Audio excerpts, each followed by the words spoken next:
and Yoga Vidya Germany. There's a one Yoga Vidya also in Germany, but that is not what our Yoga Vidya is, but actually it is Yoga Vidya, Param Vidya. So actually it's the same. Good. Good. Namaste, namaste, namaste. Mount Abu, Lithuania, South Africa. See how interesting. How nicely everyone is coming. Okay. Namaste. I hope everyone is great. Started new year beautifully and put new seed for your yoga sadhana journey also, spiritual journey. And I believe that you already put the seed. Just we need to dig a little deeper, subconscious mind. So the seed will give fruit. All the actions, they just needs to align with these intention you put. And that's why this webinar will help you to understand that. It's a beautiful webinar actually because my research, year of experience, so 10-15% of this I'm trying to deliver to you in this webinar. So I'm just saying 10-15%. 90% still there. So it's a big tree. So some of the leaf I just want to show you through this webinar. Okay. I hope my voice is clear so that you clear. Just raise the thumb from there. No need to unmute. Just thumb. Yes, And this your voice is clear. this is how we will be communicating. Just raise the thumb and then we'll continue. Okay. So see. Let me first again share.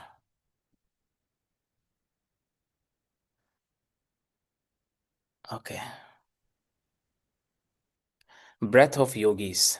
Before we begin, let's everyone together and collectively, all together, we will chant Om. So we can start with Om sound. Everyone sit straight, close your eyes, relax your body, keep your back straight. Just observe wherever you are. Even if you are driving, just close your eyes and let's chant together Om. Observe the breathing. No need to adjust. Let it be natural. If it is fast, let it be fast. If it is slow, let it be slow. Now breathe in. Om.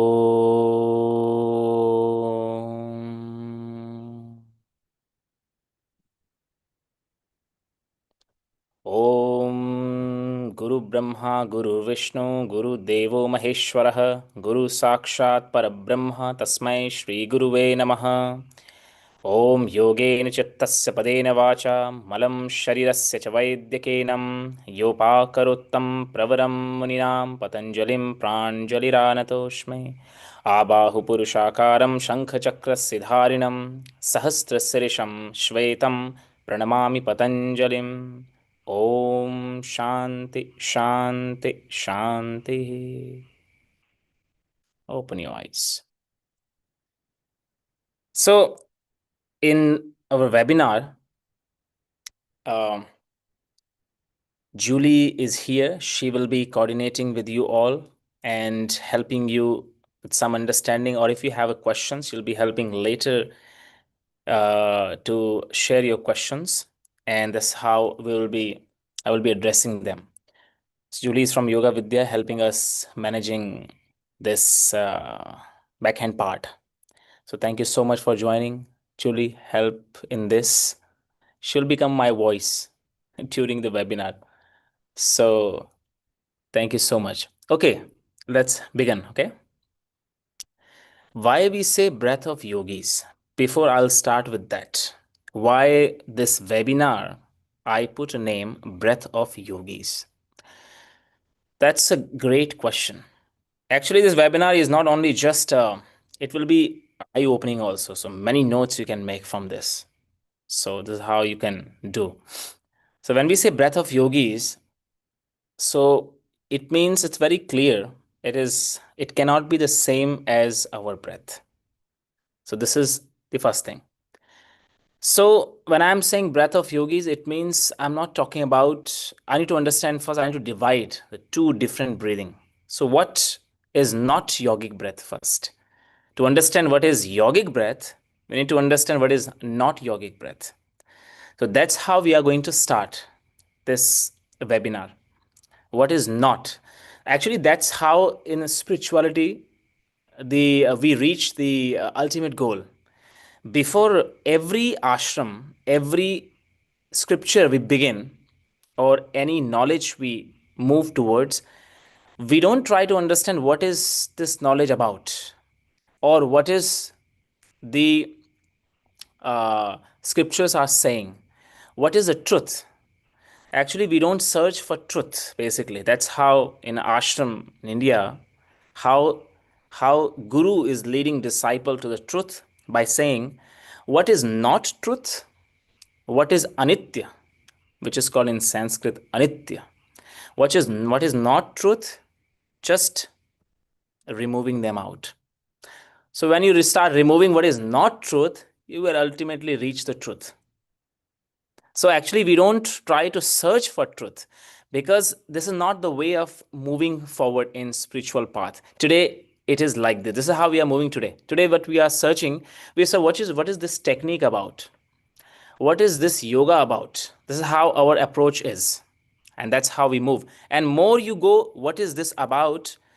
You encounter so many techniques and be stuck with that. And that's the wrong approach in spiritual path. The right approach is what is not true. That's the right approach. And when you start removing, erasing everything, you will reach the final. You know, it's the same like if you are, uh, if you went for traveling and you forgot your hotel, but you know how it looks like. So by going towards your hotel, you start removing all what you see nearby. Oh no, it's not mine, it's not mine, it's not mine, it's not mine. So you will reach what is yours. Because sometimes when you start moving, when you keep in the mind what is ultimate truth, and then if you start moving forward, we will be stuck with so many experiments. Today it's like this, yoga becomes, because so many experiments today, so many yoga, so we want to explore everything. But once we start moving forward what is not true, we will reach the ultimate truth. So before we move what is yogic breath, we will understand what is not yogic breath. So this webinar is moving into three parts. The first part we will be understanding, which I said, what is not yogic breath? Basically our breath. This is not yogic breath. Then the second part will be what is yogic breath? So first what is not, now what is. And third is how to move from not to which is. That's how I have divided this webinar into three parts. So it will be easier for us to understand and move smoothly. So we'll have a clarity step by step. Not all breath is prana. This is also one statement I want to explain you before, and some few things. Before we begin our first part, few clarity we need to have to understand. Not all breath is prana. It means today when we say that I'm practicing pranayama, today we say like this. Any breathing exercise you do, what we say, I have done my pranayama practice. This is what we say. If you do Kapalbhati, we say I did my pranayama. But really, it is your pranayama practice happening. So the truth is not really. Right now, you are at the base, which is your breathing practice happening. That's why today in West, it's called breath work. We don't say that it's a pranayama. We say it's a breath work. It's really breath work actually. Because pranayama is a little bit deeper. This you will get this. So you're not doing pranayama, because not every breath is prana. I will explain you later in coming slides. You will understand why not every breath is prana and what is the requirement in your breathing, which so that every breath can become prana, pranic breath. Because name we are using everywhere. For example, same like when we are practicing 1 hour in the mat on mat, we say I'm practicing yoga. And during the day, we are stuck with our emotions and we are hardly dealing with them.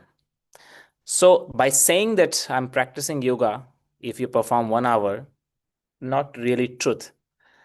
So same way, if you practice 1 hour pranayam, name of pranayam breathing exercise, maybe you get some benefits, some basic benefits. Of course, you will get. If you do nadi shodhan pranayam, you get the strength because breathing is such. At least something you will get. You practice asana stretching, you will feel better. But it's not what scriptures are saying. And that's what our main goal. The main purpose of Yoga Vidya, this organization, is back to the root, bringing that truth back. That actually the techniques are not the truths. The techniques do not be lost with the techniques. Same thing, not every breathing is pranayam breathing. Every breathing is not prana. You will get the idea. Okay? Clear? Everything is clear? Right? Yeah. So next slide, let's understand few topics. See, just to give you clarity before you move to first slide, I want to make you understand your breath is air. Okay, so this is first you need to understand. Our breath is what? We breathe air. This is what is right now we are doing. Of course, oxygen is there, but still it's air. Yogic breath is not air. So it means so do they use air as a medium like we use? Our we use the vayu in uh, in pranayam, in scriptures, in yogic texts. So there are two types of you know flow we talk about. Scriptural studies. If you do deeply some of the Upanishad studies, you will see two types of uh, vayu.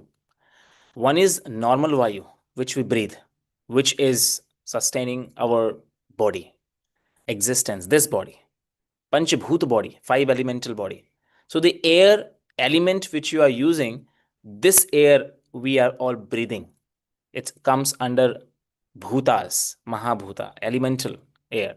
This is that's why it's written here. Can you see the slide? Slide is clear, right? It's called mahabhuta. This is you breathe. That's why I said earlier, not every breath is pranic breath. Yogic breath is not air. So it means, this statement means that in yogis or those who are in deep yogic sadhana, I'm not talking about only pranayam, I'm talking about other yogic sadhanas also, vairagya also, gyan yoga also. So that, and especially Hatha Yoga, because Hatha Yoga is mostly about the techniques. So especially Hatha Yogis, for them, air is not a medium. For us to survive, air is a medium. So we are, and when we talk about air is a medium, we still come under control of the nature. So that's what it is said that your breath is air. It means you will be influenced by the nature. So nature is controlling us. So what changes will happen in nature will be affecting our being. Your breath is triggered by emotions and will trigger the emotion. Yogic breath transform the emotions to purpose. So these are the few statements that before we move. Now, see, just to give you a deep meaning, see, here I wrote pranayama means Shakti. It's a power. When I'm saying Shakti, I'm saying that the energy which is managing not only Panchabhutas, which is managing the consciousness also. The power which is managing the consciousness, the cosmic power. And here it's a nature power, Prakriti. It's a Prakriti which is controlling the air, the nature. Now, little clarity, see, air and prana. So when I'm saying, see, air and prana controlled by the nature, so not alive. So when we say that I'm breathing, so I'm alive, actually it's not. According to the yogic text, we are not alive. Our body is running. Body is moving, we are eating, we are sleeping, reproducing, but we are not alive. All senses are under the control of nature, triggered by desires. So this is our life is right now. Until we are here breathing air, until our breath is not a yogic breath, we will be here. That's why some changes happens in the nature, we will be affected. But when I'm saying that we will be affected, so it doesn't mean that yogis, those whose breath became pranic breath, will not be affecting. But their body will not react to those changes which happens in the nature. So basically it's all about reaction and respond. In our, because our breath is air element is dominant, we are under the panchabhutas, nature control. So all senses are under the control of the nature. That's why all the emotions are triggered by outer changes. Desires also one of them. So anything happens, someone said me something, my emotions will change and my all senses will react to these emotions. Breathing also one of them. Breathing also changes. That's why today how we teach pranayama. If you see today's pranic practices and ancient old pranic practices had a huge difference. What difference is today we teach pranayama by saying control the breath.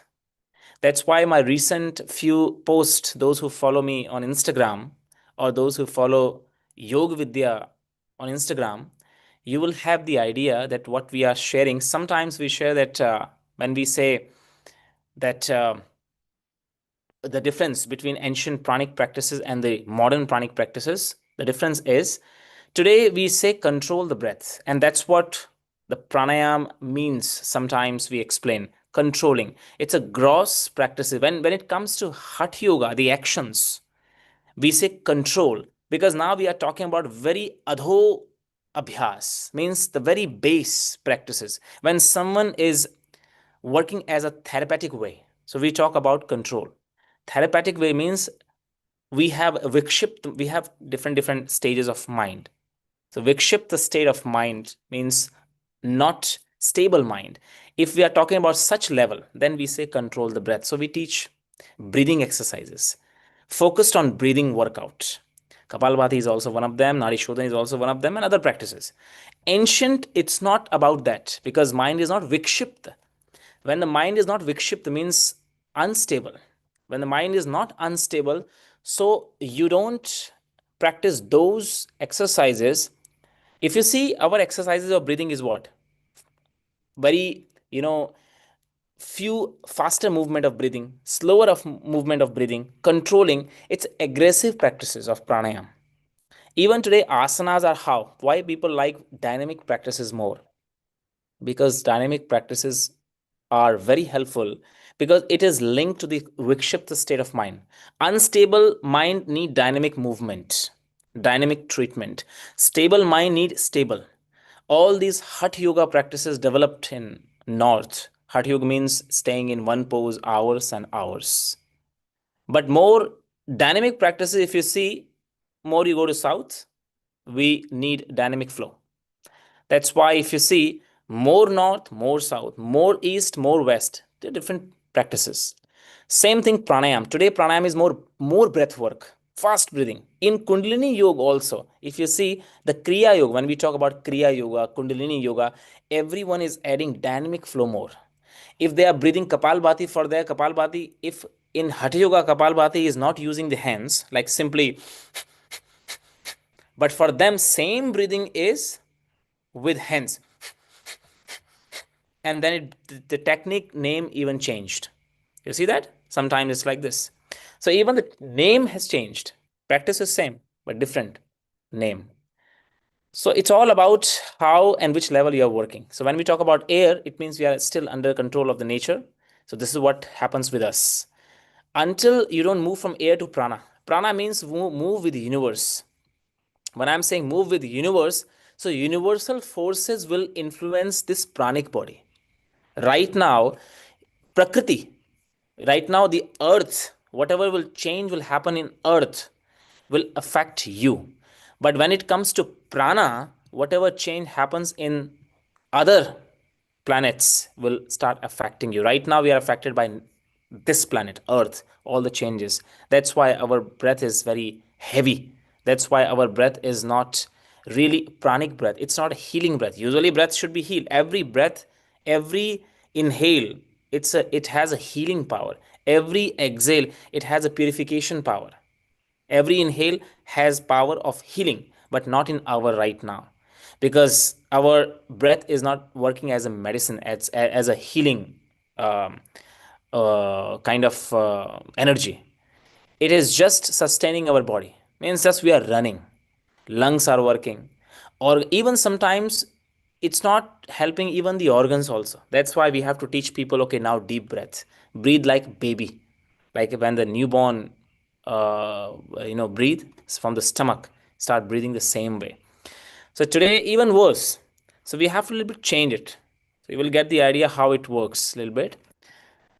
Okay, now see, now we begin the first part, which is the your breath. Okay, see now, just today our modern myth is breathe deep and we will be fine. This is what we see, this is what we think. And actually, it is not working because you're breathing deep. It is working because you trust that you're breathing. If you will breathe deeper, you will be fine emotionally, or any changes, instability you have, you'll be fine. And in certain level, it works also. But in pranic level, this is a myth. It doesn't work. Energy level, when you talk about energy body, when you talk about the pranic body, for which pranayama is made for, breathing alone deeply doesn't nourish the pranic body. And that's why how much deep breath you will have doesn't mean that every deep breath is nourishing the layer of your existence and reaching to the pranic level. So, not alone deep breath will help. So, if you are doing longer breathing, not always true that it will reach to the pranic system and it will, you know, unlock or remove the blockages from the pranic level. There's a one statement in scripture.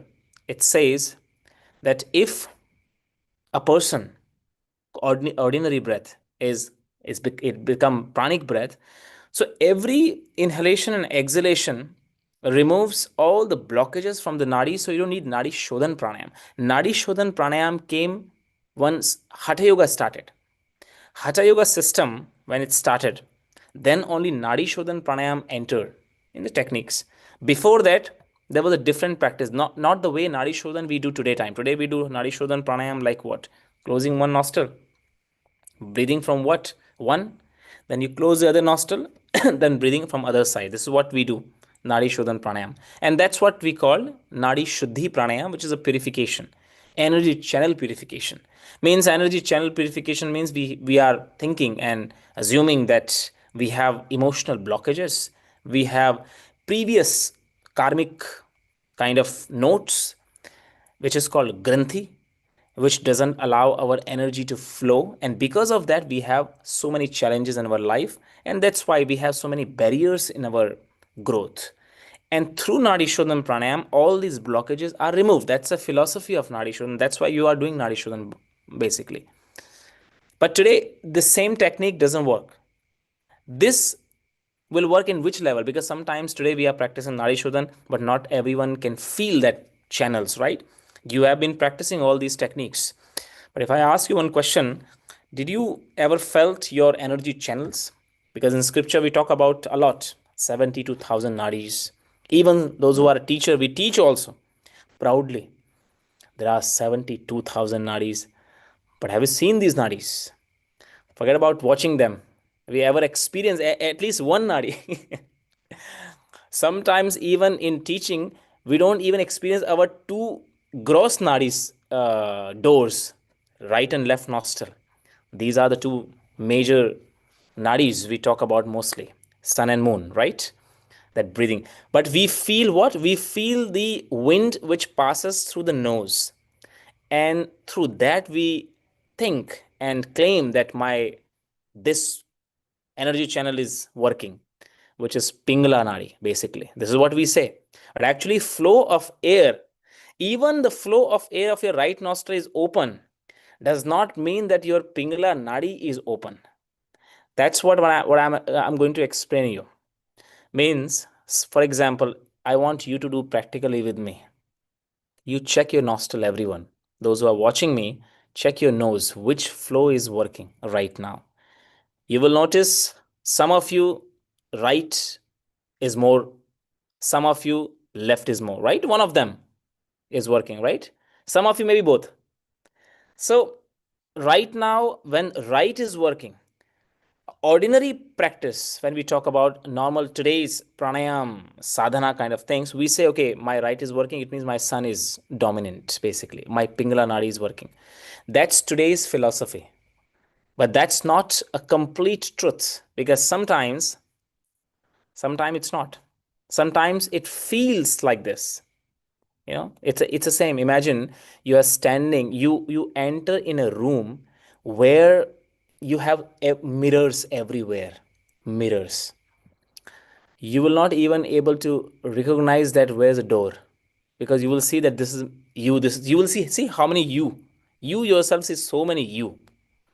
So it is very difficult for other person to understand which one is right you, the real you, because everywhere is you. Which one is real? Hard to you know decide. Same way, our nostrils are working. Sometimes they are creating problems. So for today's practices, when we think that my, and sometimes actually even you have a cold, mild cold, because of that your nostrils are blocked, and we think that my right is working or my left is working, and based on that we assume that my this energy channel is more dominant, and then we have to take this action, certain actions. So it's not like that. There's a deep understanding when, if we want to understand which nadis are flowing actively, which nadis are not working. So basically, when I said that every breath, deeper breath, is reaching the pranic system, it's not completely true. Then what is truth? Later coming slides. So what is your breath? Basically, right now our breath is not individually having its own strength. Our breath is not really linked to the pranic mahaprana. There are two types of prana we talk about. One is called prana, your individual energy field. One is called mahaprana. Right now we are not linked. That's why our breath is very gross, and that's why our breath is basically the reactions. If you see your breath is not, it's happening, right? It's happening right now. Our breath is going on. Only you pay attention on your breathing when you practice yoga or any kind of maybe spiritual practice, when instructions are there to focus on breathing. Maybe then we focus and then we realize, oh, my breath is this. Otherwise, apart from that, most of the time our breath is working as a, our breath is just reacting on certain things. And that's how our respiration, that's why respiration is poor. If you see, normally what we in a yogic system, the first thing, the disease, when it enters to the body, it enters through the pranic body. Your pranic field is affected first. Someone who has a cancer, it affects the pranic system first, the energy body. And that's how it comes, it manifests at the physical level. So any kind of sickness, whether it is mental or physical, if it manifested now in your body, you can feel that. It means already long time back, it was there, it arrived long time back, we couldn't notice it. And that's the problem. And when it comes to pranayam, to the practitioner of those whose breath becomes pranic breath, even if any kind of sickness enter to the body, any blockages happens in any energy channel, his understanding shows him the path that something has entered, unwanted guest has entered in this system, and remove it. And that's what we need to do. That's why the pranayama was made for, actually. Means to recognize. what and which blockages are not allowing the flow to move. That's why sometimes, how many years has passed, but every new year we make intention, we write the plans, but very hardly we reach 1 month with discipline, and very hardly maybe after they gone. Everyone, actually, this is the mindset. Everyone will write down nicely. Some, those who are dedicated, they may go 15 days with the same routine. Even a great yoga practitioner means been practicing for 20 years, claiming that practicing 20 years, hard to manage the discipline. Why? Because difficult challenges, as I said, that, see the previous slide, what I said, this air, because we breathe air, and that's why the nature will control. So something has changed outside, you're gone. That's what it happens. Something happened with someone, you're gone. So we are mostly, our breath is mostly reacting, and because of our breath is reaction, and that's why our all senses are reacting. That's why we are just the habit of reactions. This is what we are going. See, the driven by stimulus, nervous reflex, and habit. This is how our breath is right now. It became like that, and that's the reason in Hatha Yoga, when it comes to pranayama, when you if you would born in the time of Rama, time of Krishna, you would not be learning, you would not learn the pranayama which you're practicing pranayama now. It would be different. You would be practicing not the technique which you're practicing now, because that time there was no technique like this which we are doing. Because right now we are doing, why? Because our breath is habit. So now we have to change and replace it with a new habit. That's why you're doing Kapalabhati. Sometimes people ask, how many times of Kapalabhati? See, you're already asking the question because you know that you have to do maybe 20 times, means repetition. It means you have to create certain habits to change the old habit. So automatically you understand this. Just we don't realize it. That's why you have to practice 3 times. And teacher has to say, okay. And even there we are confused. Some teachers say 30, 30, 30, 3 times. And then when you go to other master, he will say 50, and there's a conflicts. Oh, my previous teacher is 30, my new teacher is 50. And someone great yogi will go, he will say, okay, you have 500 now. Oh my god, maybe this is advanced. It's not about someone is doing more number, it means advanced pranayama. It's not like that. Or advanced techniques, it's not like that. It means more beginner. Actually, if you see, it means he is saying you that you have to do more. You have to, your habits are not built yet. You need more repetition now. The same technique, keep repeating. It means like this. So our breath is basically the reaction. Based on that, our life is moving. All the mindset. Reactions. So same, fear comes, breath changes. That's why we say today that change the breath, change the mindset.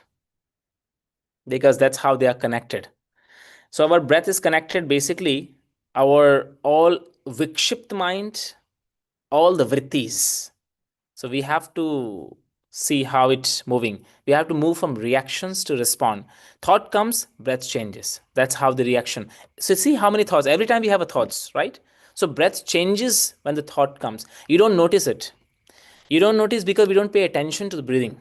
We more pay attention to thoughts because they can more fulfill our desire. We want to focus more on thoughts, not on breathing. So that's why everything is changing. And because breath is more connected to your this outer body, Annamaya Kosh, the physical body, so all the organs are reacting how the breath is moving. And that's why our organs also become weaker and weaker because breath became reactive. Breath became poor. So all the organs functioning also poor. And that's how all the system is a little bit disturbed. And that's why when we say that we are practicing pranayam, you are rejuvenating, refining everything back, bringing all into right place. Memory, breath changes. Phone, breath changes. Yeah, ever see that you are practicing in yoga, on yoga mat, suddenly notification comes. If you notice at that time, your breath changes. So all the reaction every time actually.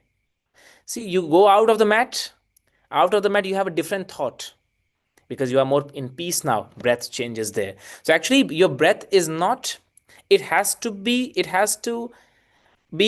individually working, like it has its own identity, because breath is a first which leads, it's a vehicle of prana actually.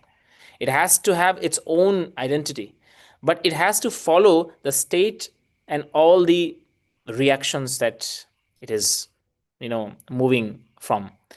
So that's our breath right now. That's why our breath is not a yogic breath. Even while practicing pranayam, the way we practice pranayam, also we are generating the same vrittis of breath. So we also have a vritti. Different breathing means different vrittis. Vrittis are not only for mind. Breath itself is a vritti of prana. So we need same like mind need which vritti. If we talk about a yogic mind, we say yogic mind is ekagra mind and niruddha mind. These are the yogic mind. Maharshi Patanjali in Yoga Sutra, what he explains the same thing. If you are mudha mind, dull mind, you are not ready for yogic sadhana, because difficult, hard to continue, because very hard to sit. So better to do something else. Then he says, if you are a vikshipt mind, still you're not ready. If you are kshipt mind, still you're not ready. So actually the three state, if unstable mind, not ready. Sometimes stabilizing, sometimes going away, also not ready. So those who completely out of control, completely, they are not also not ready. So three kind of mind, they're not ready. Who are ready? Ekagra mind. And even ekagra mind has to move from ekagra to niruddha. Means focused mind also is one types of vritti, but this vritti is required in yoga. So in yoga, one vritti, for example, good habits are required to replace the bad habits, but still they are habits. Means today everyone practice asana, right? It's good. It was good at that time when you started doing asana. It was good. At least you had to change the old habit. Old time, before practicing asana, you were sitting curved back. You used to sit curved back. The whole posture were wrong. At least now through asana practice, you corrected your pose. But today, if you're stuck with only asana and only practicing asana for whole life, this is also one vritti. This also disturbance. So this vritti now has to be replaced with the other vritti. So sattvic vritti also needs to be replaced. So it's not that if you're practicing one asana, let's say sometimes today it's like this. Sometimes some person learn headstand. So headstand was good. It was only required for certain changes you need. So it was only for specific particular goal it was for. But now that headstand became habit for many people. That's why some people only like Kapalbhati. Some people only like certain pose. Someone only scorpion. They keep practicing the same pose only. So this became a vritti for him, which is distracting and not allowing him to continue the path. And today is like this. Someone Ashtang Vinyasa, or only Ashtang Vinyasa. For him, Hatha Yoga series doesn't even exist. Though Hatha Yoga came before Vinyasa flow, but that is also not. Some like to practice certain poses or certain flow. For them, other flow is not. So that flow, when you were learning in initial state, beginning, it was good to replace the previous old vrittis. But now this vritti also became vikshipta vritti. It was for ekagra, focused. Now you're not focused. It became attachment. It became raga. This also needs to be removed. So same way, when you practice certain techniques, when the breath is reaction, if you are trying to change this reaction through pranayam, there also you have to move forward. So if you think you are practicing certain series of pranayam, Kapalbhati, Nadi Shodhan, Brahmari, keep practicing for many years, it has to be replaced now. You will not continue the same, because now it is becoming a barrier for you. And that's what yogis do. Yogic breath is not doing the techniques what we do today. It's a different little bit. Is it clear, everyone? You understand? Right? Yeah. Reaction is unconscious movement caused by an external trigger. Breath follow the events. See all the events I have made here. Surprise changes. So which kind of control we talk about? So if you notice your breath is changing and it follows the event that you are encountering every day, it means your breath is very, very ordinary breath. Even if you're practicing yoga, asana, pranayama for many, many years, but still didn't become prana. So, pranic ayama, when we talk about ayama, is happening, expansion of prana. When someone is saying that I can heal a person, healing or become a healer or Reiki master, which is a kind of pranic healing, it means you reach that state when your breath is not a reactory breath, it is not following the events. It became a free breath connected to the cosmic Mahaprana. If not, all are game. So when we say that I can heal someone, this is the eligibility. Someone only can heal other if his own breath is not following the events. Otherwise, you need to work a little bit. How to work in coming slides, some of the techniques I'll be sharing, that this is the first how it has to, you have to begin with. Okay, this is how it has to go. Now see the second, why our breath is reactionary, why we have reaction, why our breath is not free, and that's why it's called poor breathing. It's called poor breath, which because see, man is not a doer of breath, he is carried by it. We think we are breathing, and actually when we if you sit for meditation, if you sit for meditation and you close your eyes and observe the breath, if you notice, first few minutes your breath will be heavy because something is going on inside. First of all, physical body is not rested, maybe the posture is not correct, maybe the spine is not straight, maybe vrittis are so many going on. And if you notice at that time, your breath will react to all these things. If you sit curve back, breath will change.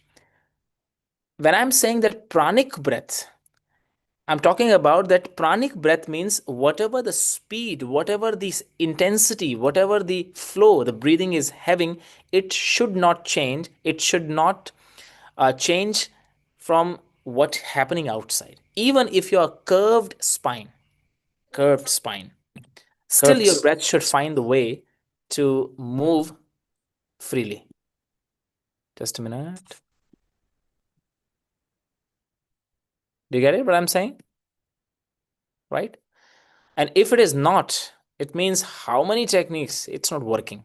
So those who are practicing for longer pranayama practices or meditation practices, but if you notice, and that's how you, this is called vairagya.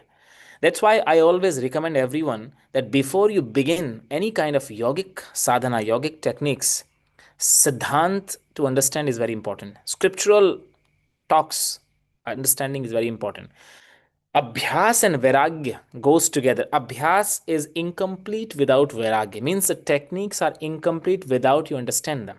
What was made. For example, any abhyas, any kind of practice you do, you have to have vairagya side by side. There are chatushta vairagya, four types of vairagya.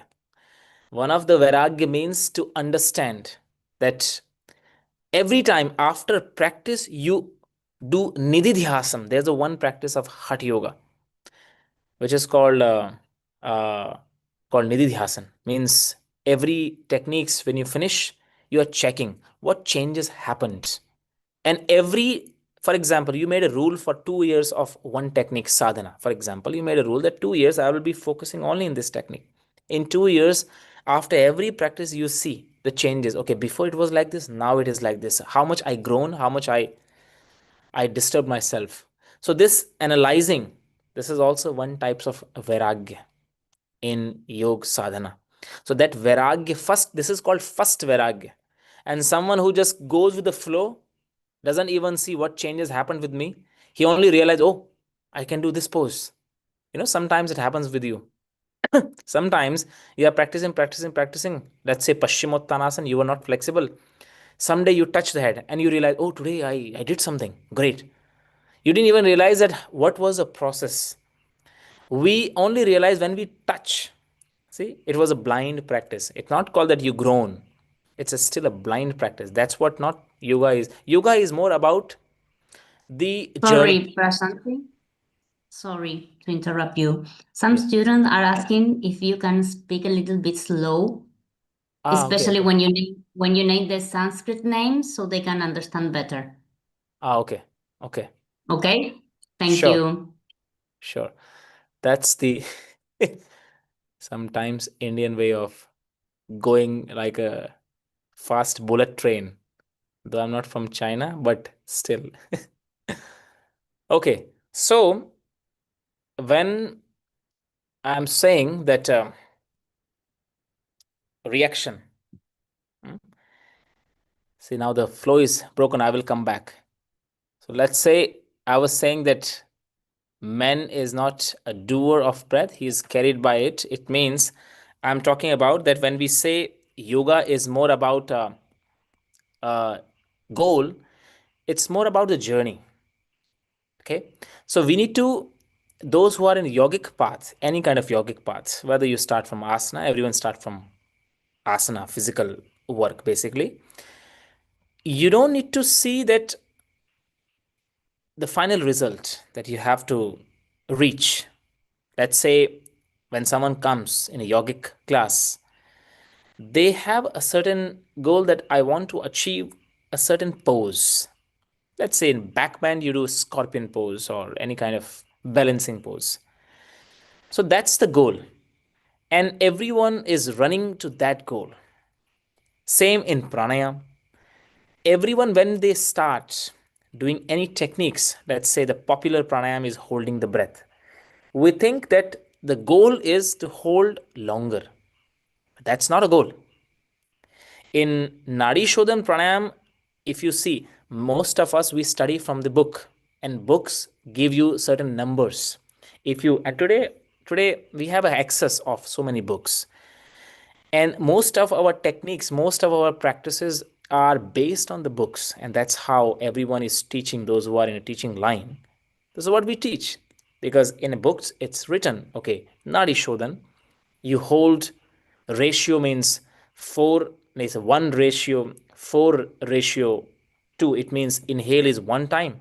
Let's say if your inhale is 5 seconds, so 4 holding and then twice our exhalation. This is a ratio, and everyone is trying to achieve that ratio. So it's more about goal oriented yoga. It was a journey. That was not a goal. That was that the numbers, when it is mentioned in anywhere, any kind of Hatha Yoga scripture, why numbers are only mentioned in Hatha Yoga scriptures? If you notice, if you study, if you are one who likes to study, and if you study the ancient scriptures of yoga, more Vedic scriptures which talks about yoga, Tantric scriptures which talks about the yogic practices, or Upanishads which talks about yogic practices, if you see that there's no numbers mentioned anywhere, most of the numbers they came in Hatha Yoga. Why? Because the main purpose was discipline purpose. But because it was made for discipline, so at least you reach, at least you sit for that many minutes. But today, because we stuck with the numbers, so for us means if I achieve this, I am a yogic, a great yogi. So most of us, we don't focus on the journey. We don't focus on the length of breathing. We don't focus on the softness of the breathing. We don't focus on the flow of breathing. We don't focus on the vayu, like what is the intensity of the breath, what is the flow of breathing, how much time it changed if you were practicing. We focus on every time. If you're doing 10 time Nadi Shodhan, every 10 time you hold 40 seconds. This is our goal. And that's why our breath, even I said, no, that your breath is still a breath after practicing so many asanas and so many pranayama. And it is not reaching the pranic body. It didn't become a prana basically. Now one understanding I'll give you while being in this slide to give you explanation that how it can become a prana. Just one example. When you practice And that's a gross example. That's a very basic example. Whenever you practice any kind of soft breathing, let's say you practice Anulom Vilom Pranayam. Everyone know? You know Anulom Vilom, right? It's a very popular techniques. Closing one nostril, inhale left and exhale right, inhale. This is what alternate nostril breathing. So you have been doing Anulom Vilom for a longer period of time. And how we do basically, for us, when it comes to Anulom Vilom, there are a few pictures comes in the mind. Anulom Vilom means okay, one nostril inhale, one nostril exhale. Okay, that become Anulom Vilom. Some focus on that. So for them, technique is inhale, exhale. That's why I keep doing this.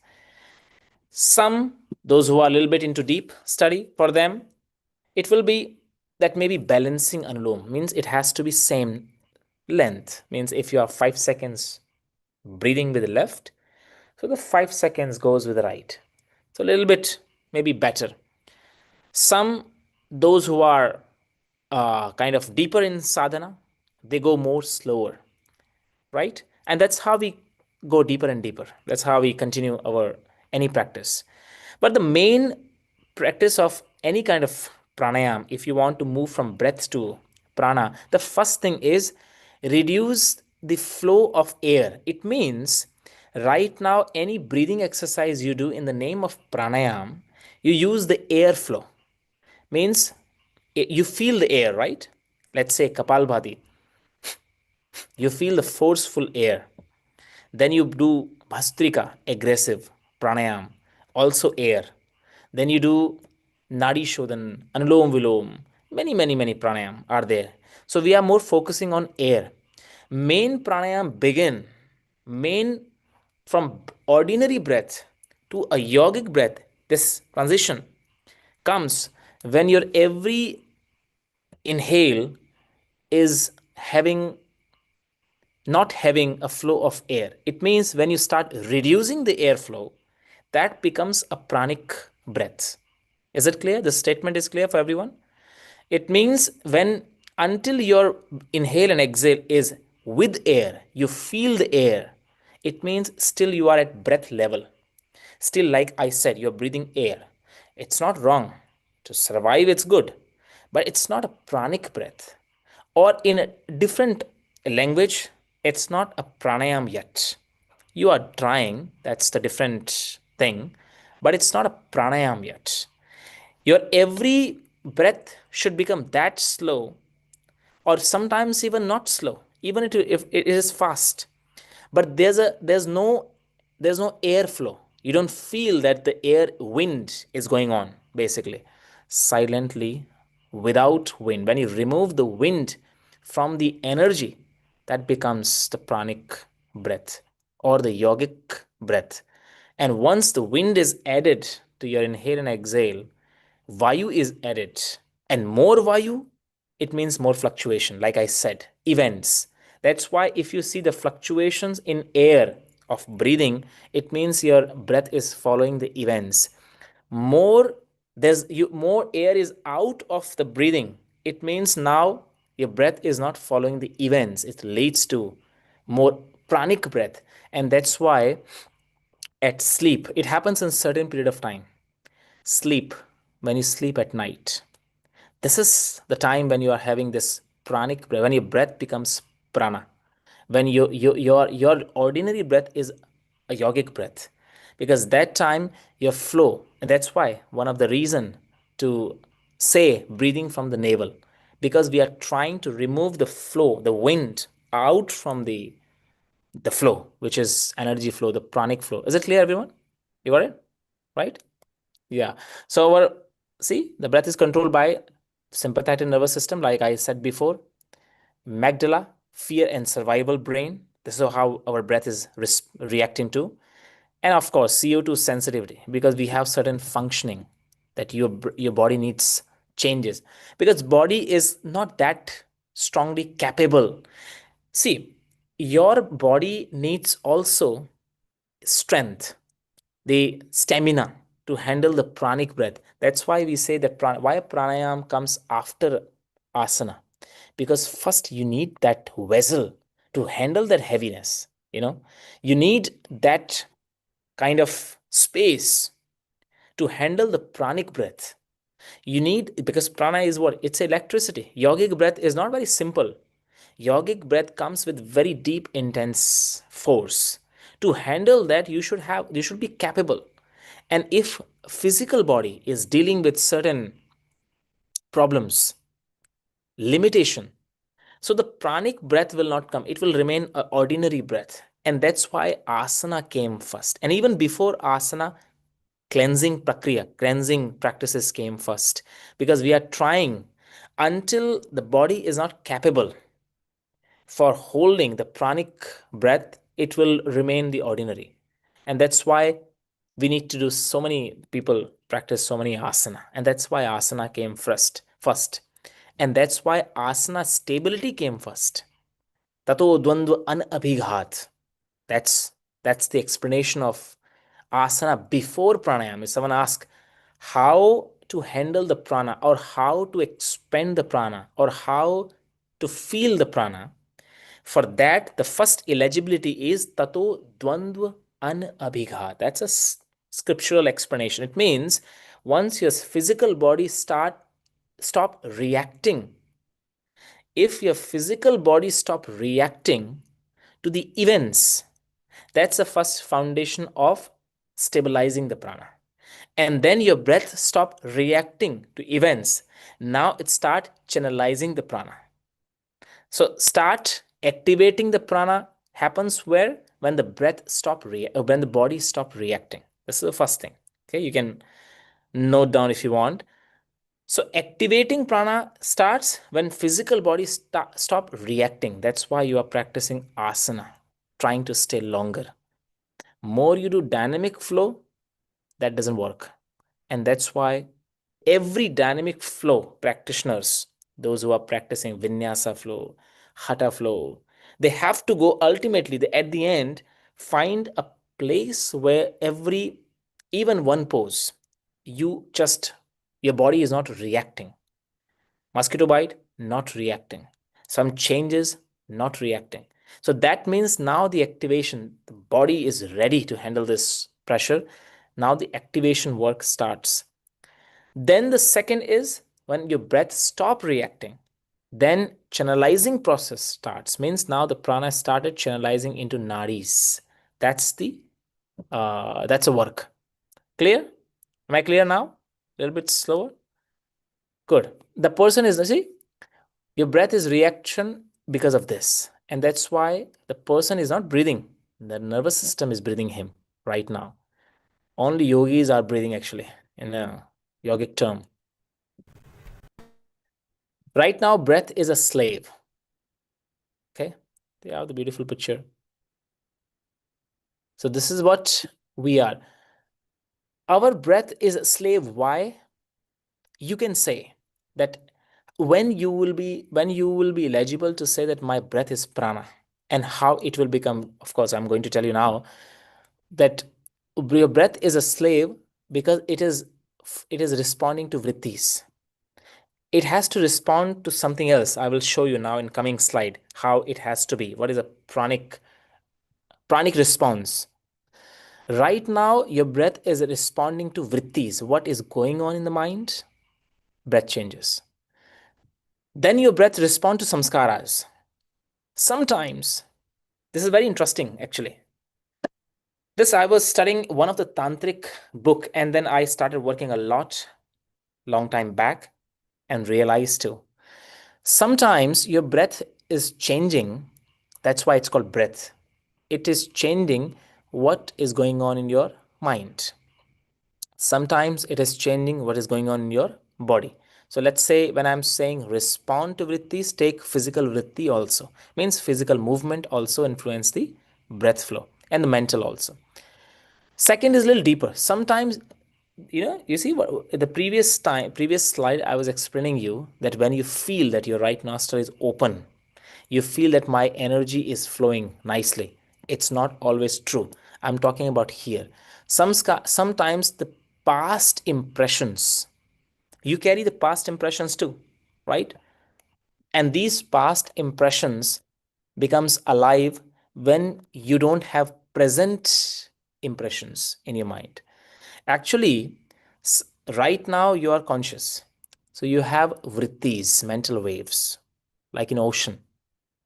In daytime waves are a little bit heavier and with little intensity. Nighttime little smoother. Waves are there, but still smoother. Same way, when you are conscious, you have a vritti. It's called mental waves. It's called vritti. And sometimes when you are quiet, let's say in sleep, let's say in meditation, there also waves are there. But these waves are not current waves. These waves are past impressions, which doesn't have any link with your accumulated impression from this birth. It is from the previous. And that's why your breath is not becoming prana, because when you are doing breathing exercise, it is happening only till here. See, respond to vrittis. You are removing your current vrittis. All the breathing exercise in pranayam, the name of pranayam you do today, the way you do today, name of pranayam, and most of the time when we talk about pranayam practice, we are basically raising this one. But and and then we think, oh, I'm quiet. That's why you are not quiet. The moment you see, after doing so many times of kapalbhati, you feel nice, right? If I tell you, let's do 20 kapalbhati, after doing 20 kapalbhati you will feel better. Little period of time you feel silence. But have you ever noticed that when you feel silence you start falling asleep? And have you ever noticed, when you start feeling silence, you start imagining something else which is not related to this life? It happens all the time. So, from where these are coming?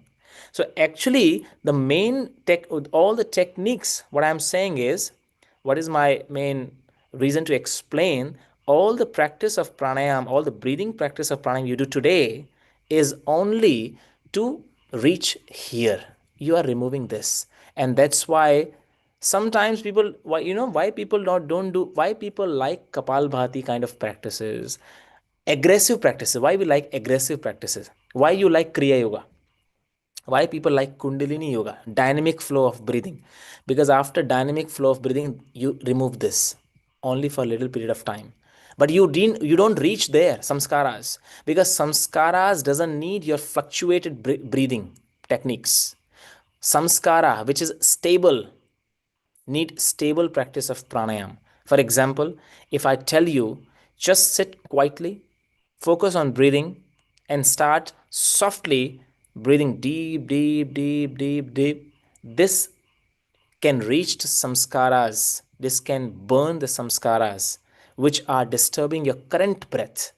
But that is difficult because no one want that slow breathing. Everyone want kapal. You give me kapalvati, please, or you give me, you know, some intense bhastrika. I want bhastrika. You see, we like these kind of techniques. If you notice, definitely you, because me too. Thinking that I was also thinking that more aggressive breathing, because intensity is high, fire is there, it means I will be more calm. Because fire means, then our logical mind start connecting the fire into burning the vrittis. Oh, fire burning the vrittis, everything is fine, that's it. But everything is not fine actually, because it is more worse. Because now you will be in that zone.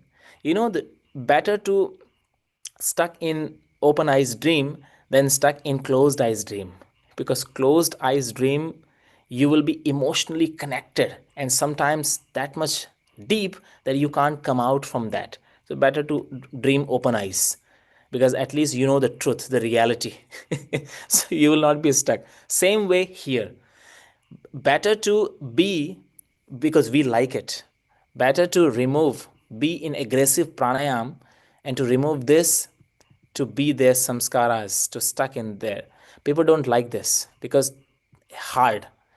And that's why, because once you reach there, then only your breath can become a pranic breath, which require subtleness of breathing, not aggressive. So our logical mind thinks that more aggressive pranayam, more holding pranayam, more faster pranayam, it means the breath is becoming, means my body is healing, or I'm reaching pranic body, or my blockages are open, or something is going on, kundalini is activating. It's not like that. Scriptural talks, the tantric based techniques, there are two types of pranayam: Vedic and Tantric. Both talks the same way. What? Here. Now the second is respond to fear and desire memory. This is also our breath follows. What happens with that? Energy leakage. That's why after doing so many pranayam technique, still we don't feel energy. We feel energy only that time actually. You know why we feel energy only that time? Why you don't feel energy during the day? Why you don't feel energy during the week? Why you don't feel energy during the months or the year? Same energy. Because when you do aggressive pranayam, I'll give you a very refined statement which you will not hear and not will find anywhere. When you do aggressive breathing a lot, there are five types of vayus: prana, pran, apan, saman, udan, and vyan.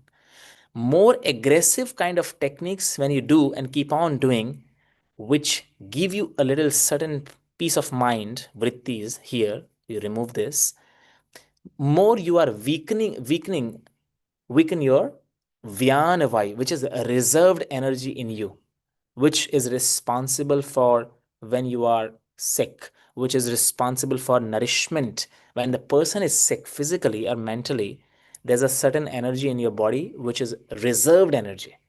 And that energy is responsible for nourishment. And that works only at night mostly.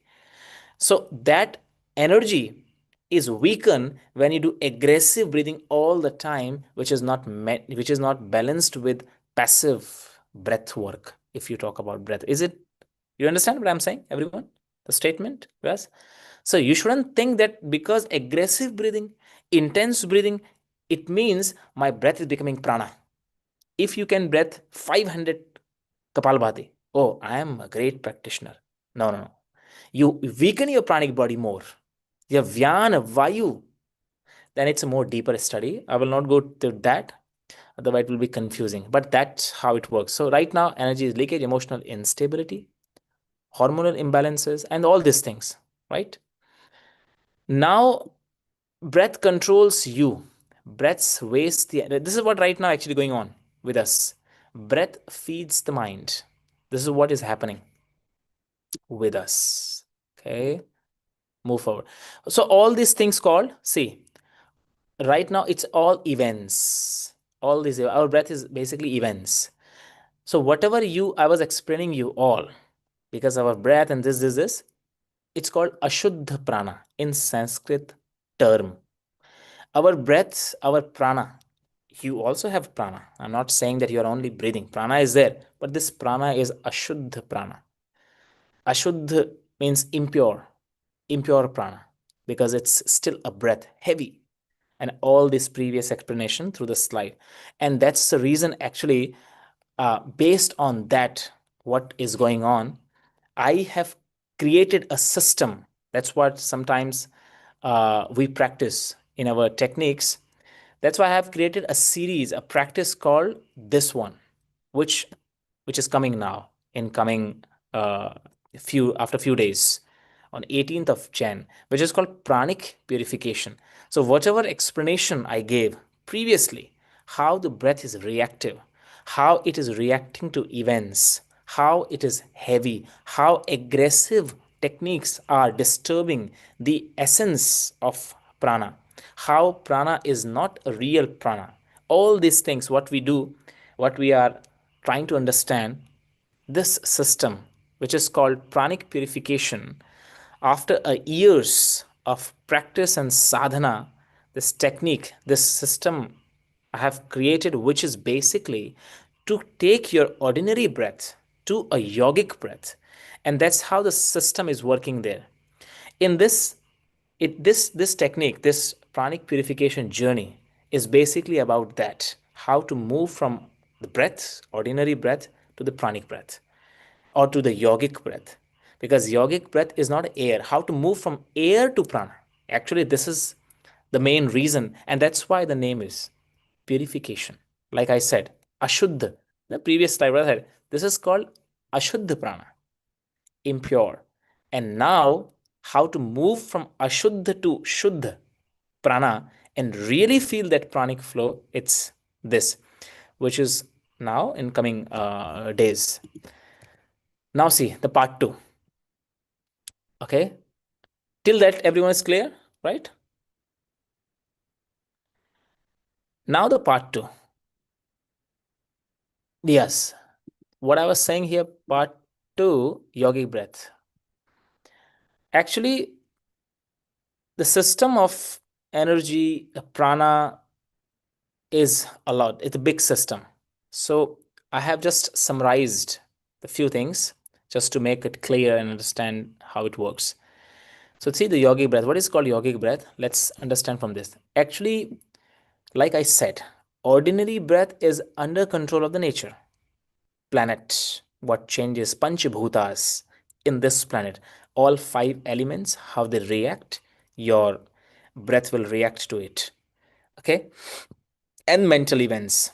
But yogic breath is a respond breath. Yogic breath is response. Response to what? Response to this two flow. Sun and moon. Yogic breath is connected to sun and moon. It goes with the moon cycle, it goes with the sun cycle. And based on this, there are many scriptures are written. Swar sadhana, swar yoga, swar sastra. Many scriptures are written based on that. Sometimes in the past, I was teaching these scriptures too to understand, but due to time limit, we have stopped this. But later, maybe in the future, we'll be starting that too. But basically, what is a yogic breath? It goes with this. I have written here. See, two Sanskrit terms, which is called Shukla Paksh and which is called Krishna Paksh. Basically, they're the two different. Shukla Paksh is basically the rising moon. Now, today is a full moon, right? Now, today is a full moon, and from tomorrow, this will start. Krishna Paksh. Krishna. Yeah, this name is very popular. Hare Rama, Hare Krishna. Krishna means what? Krishna means black, the dark. It means now the moon which is leading to darkness. It's called Krishna Paksha. Paksha means the the space. Paksha means the time, the days. So these are the Krishna Paksha. Now the Krishna Paksha will start until the new moon. And once from full new moon to full moon, that timing is called Shukla Paksh. So yogic breath follows this system, not the events of mind, not the influenced of the nature, but this one. Actually, it has to be like this, but it's not. Now see, when breath becomes refined, refined means when breath is this here. Right now, it is not following this. Right now, it is following the events. If you are tired by watching, listening to me, many times your body has changed. But if I ask you how many times you have noticed your breath changed, difficult. You didn't change, but your breath has changed. Because from here, those who are with on camera, I can see your impression change. Your eyes are changed. I have changed. So many senses are also started reacting to it. That's how it changing. So because it's reacting right now, it's not a respond. So when I'm saying when breath is becoming refined, it means when your breath is aligned with these two forces, sun and moon. Mostly we study moon, but there's a sun also. I will explain a little bit later now, coming slide. See, when the breath becomes refined, sun and moon, it no longer reacts to emotions, it leads consciousness beyond it. Actually, when we say every breath is refining the emotions, it is about the techniques which you talk about. Let's say some techniques of breathing is working with emotions. If you want to go beyond the emotions, you have to link your breath with these two energies. If you want to deal the emotions and if you want to manage them, channelize them, breath work is enough. Breath work has the ability to deal with emotions. If you want to go beyond the emotions, breath work doesn't have that ability. So you have to come with a pranic breath, basically. Is it clear? The statement is clear, everyone? You got it? And for breath to become prana, the first work what everyone has to do is what we teach in pranic purification is this. How to align this with these two forces. Right now it's not, but how to align? This is what we do. Now yogic breath say, yogic breath is what? Every emotions leads to ultimate goal. I made coming few slides for that to explain you. Every emotion leads to goal. This is yogic breath. Means emotions are naturally channelized, not blindly reacted. Right now, any emotions comes, we react. Physically, we react. Senses are reacting. But for yogic, yoga also, in yogis, they also have emotions. Actually, if yogis, emotions are great weapon for them.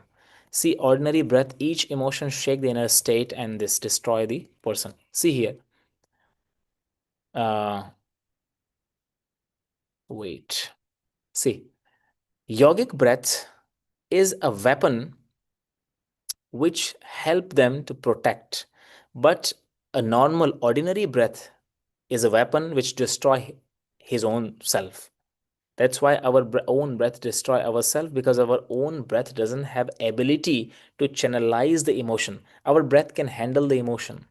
For example, if you are a person who has been practicing breathing exercise, you will be aware of emotions. Means you can hold, but you can only hold, but you can't channelize.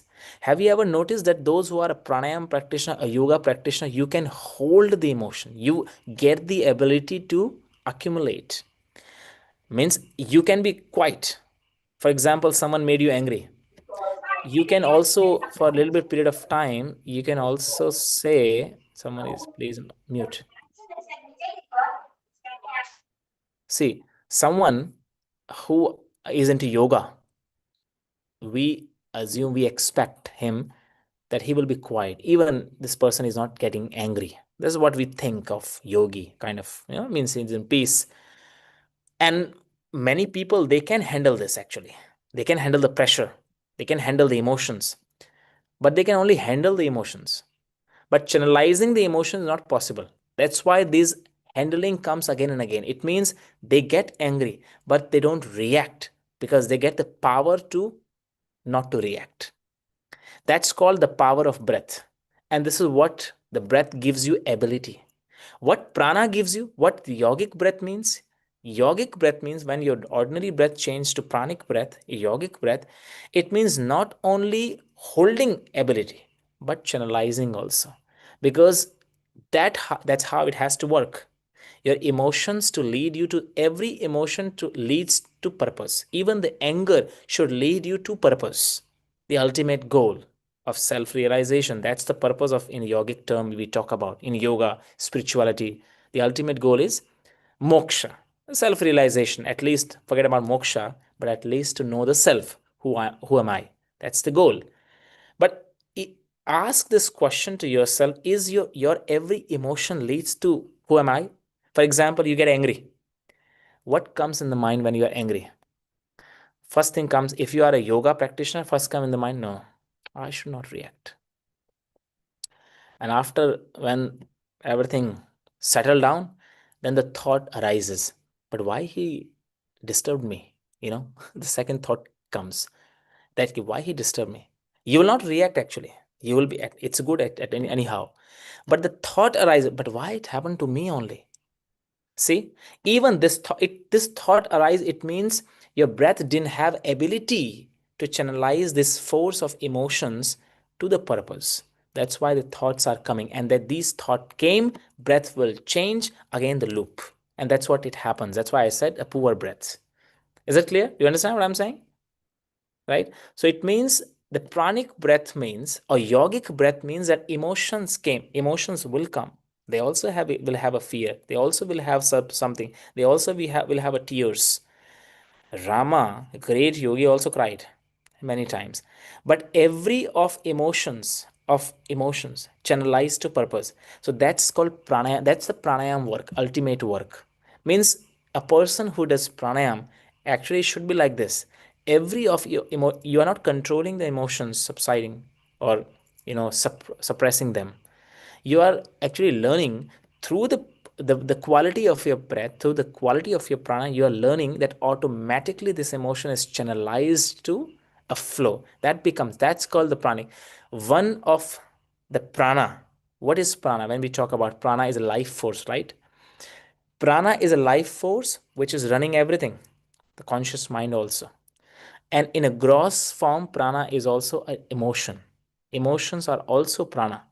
People, we don't talk about this because not every scripture tell these things. But the gross form of prana is emotions. So if you learn how to channelize it, you automatically will learn how this pranic flow works in the body. So there's emotion has to be. See, fear lifts upward, emotions spread outward, presence. This is I will explain now in coming slide. Now see. Now see, this is very interesting part. Prana settles downward due to tamas refine. Now the question, and this is also one of the answer. So when when my ordinary breath becomes prana, if the question comes, okay, we explain everything, we understood the pure breath, we understood a little bit about the prana, about the yogic breath. When my breath, ordinary breath, becomes a yogic breath, which we are talking about, the prana. See this statement. This is a very powerful statement. I will explain you. Prana settles downward due to tamas refined into steadiness. Very powerful scriptural explanation of prana and how a pranayam practitioner should look pranayam, how